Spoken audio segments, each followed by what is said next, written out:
This is Jordan Tower with JT News. Make sure you smash that like button, smash that subscribe, and let's get right into the news. All right, so we got Jim Jones can't let the Verzuz go, okay? Yes, the Verzuz was lost, okay, by Dipset, okay? And Jim Jones can't get past that.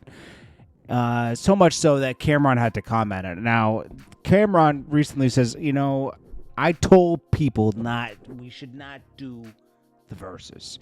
Told Joel's, he told Jim Jones. It was on the table. Swiss Beats wanted to do a Verzuz versus the Locks, right? Camron knew that Dipset just wasn't unified like it once was. You know, Jim Jones and him had their issues in the past. Joel's and him had their issues, and he just didn't feel the bond was there anymore, and the chemistry wasn't there. And he was right. Jim Jones went against Camron, and Joel's just, grabbed Jim Jones' coattails and went right along with him. And that caused a lot of friction in the crew. And then, eventually they got back together bit for business stuff here and there. They did I think they did a couple little shows together here and there. I think they did a small tour or something. And then, they were going to do this Verzuz, and it ended up being atrocious. The Locks wiped the floor with them. And, Camron said, I went along to be a team player.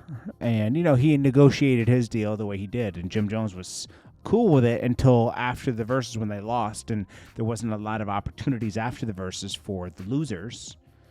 And the Locks got all the opportunity afterwards because they wiped the floor with Dipset.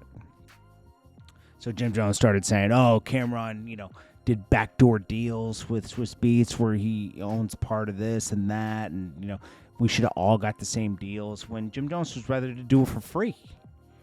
Camron was the one like, I'm not gonna let you do it for free, we got to get some money out of this, blah blah blah.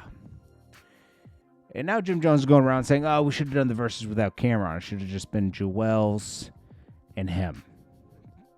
That would have been a super loss. Most of the hit records came from Camron. Let's be real. There's Joel's has a few, Jim Jones has a few, but Camron has a lot of the hits. And Joel's is featured on some of them, but it's like, come on. So Camron was just letting it be known, like, come on, it's like, these guys. It's almost like these. He said it's almost like these guys can sense when I am talking about them, like they have it on alert. He says they must got notifications on anytime I talk. Sorry for the mental torture I caused these guys. Me and Joel should do the Verzuz. Yo, it's crazy, bro. Yo, Jim Jones got to get over it, bro. Like he's spiraling out of control. He sees Camron getting money doing the sports show with Mace, drove him crazy. So now he's trying to recreate that energy with his podcast with Mano, Fab, and Dave East, and it's okay, but it's not.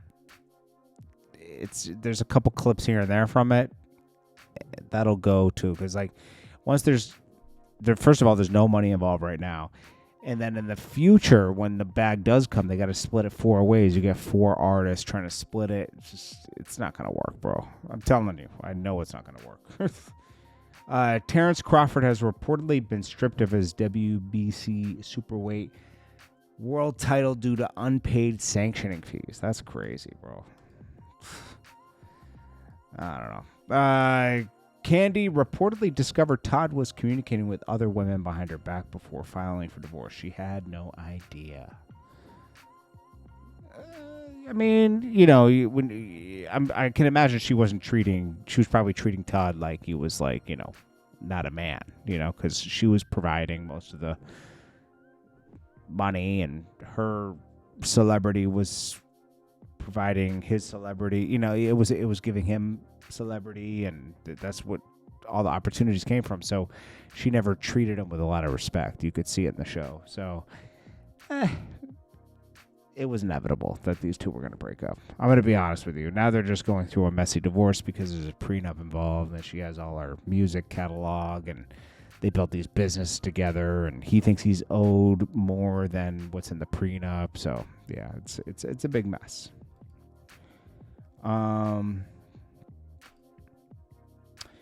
50 Cent, first of all, Diddy's trying to, he sent over a cease and desist for the documentary to be taken down on Netflix. He says 50 Cent made a hit piece, but really it wasn't 50 Cent who made that entire documentary. It was really the woman, that's the other executive producer. She put a lot of it together, and 50 came in and executive produced it. Netflix obtained the footage. They say they already fired back at Diddy's team, said they obtained the footage legally, and they're ready to go to court. And Diddy versus Netflix,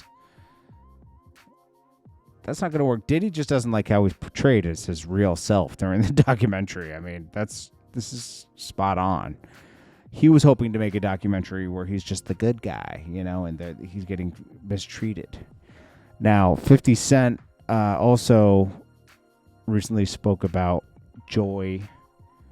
Is that her name? What's her name? We call her Jane Doe. Daphne Joy. That's her name. This is his baby mom. She's the one who left him to go be with Diddy. They weren't really together, but she started messing with Diddy and being Diddy's, side piece for freaky activities. And 50 Cent was disgusted by it. There's a lot of things where 50 didn't want to pay for her moving. Why would 50 pay for her to move closer to Diddy so they can date? That's not his responsibility. If she wants to date Diddy and be a freak with him, that's that. But, his only responsibility is to his son, which he paid for every month. 50 Cent opened up his new docuseries. Let's see. He says, yesterday, Sean Combs' The Reckoning. Okay, that came out, blah, blah, blah. 50 Cent, however, feels like the doc could have hit even harder had it included more, just one more interview. He says, the one person I wish that was in the doc would create clarity for people in a different way is Jane Doe. That's this girl.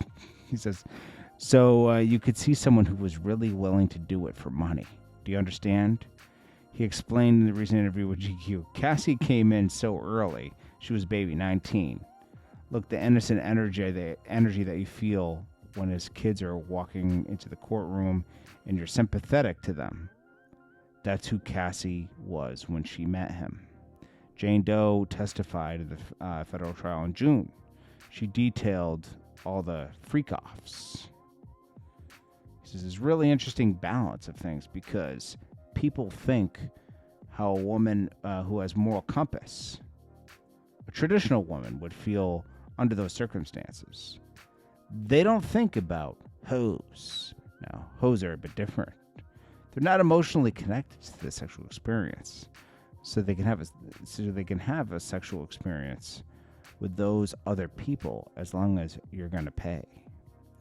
If the person's a frequent OnlyFans person and already solicited and looking for somebody to pay, and you meet them and you tell them, just be who you are and meet other people and do it in front of me. You don't think they'll do it?